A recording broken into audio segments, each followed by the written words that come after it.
Hi friends, welcome back to Shivani crazy talks. Hi friends, మీ యొక్క like, share, subscribe అనేది మాకు చాలా ప్రోత్సాహాన్ని ఇస్తుంది.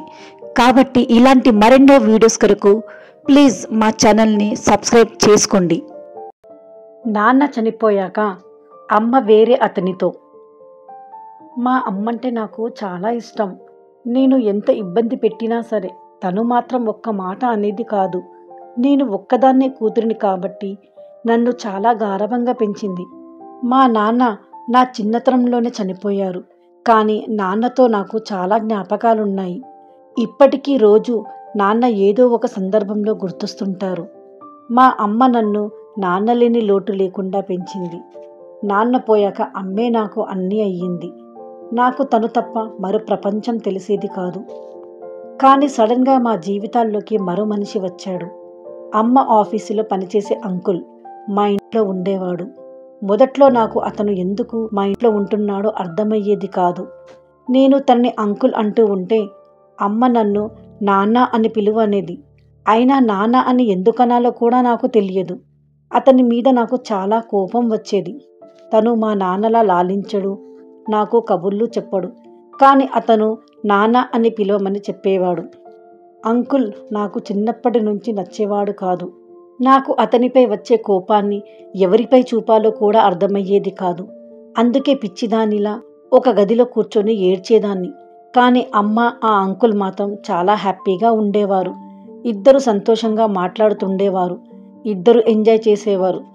అమ్మ తన భర్త లేడనే విషయాన్ని కూడా మర్చిపోయి తనతో ఉండేది.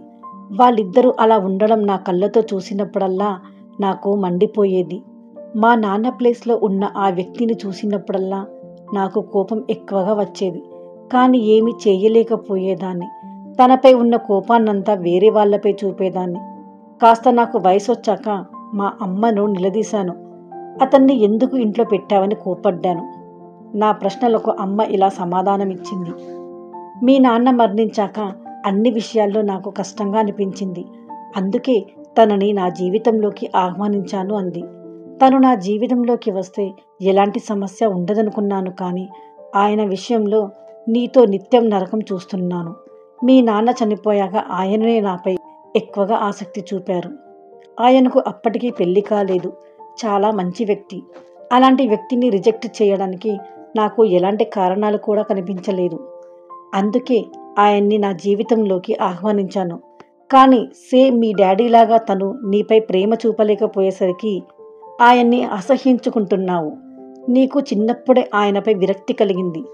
చిన్నప్పుడు నువ్వు ఆయనకు, మీ నాన్నకు అస్సలు పోలిక లేదని గుర్తించావు. అందుకే రోజు నాపై అరిచేదానివి. నేను నీకు ఏ రోజు వ్యతిరేకంగా ఒక్క మాట కూడా అనలేదు.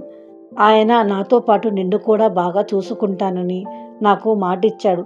అందుకే నువ్వు ఆయనపై ఎంత అయిష్టత చూపించినా తను మాత్రం ఎప్పుడు నిన్ను ఏమీ అనలేదు.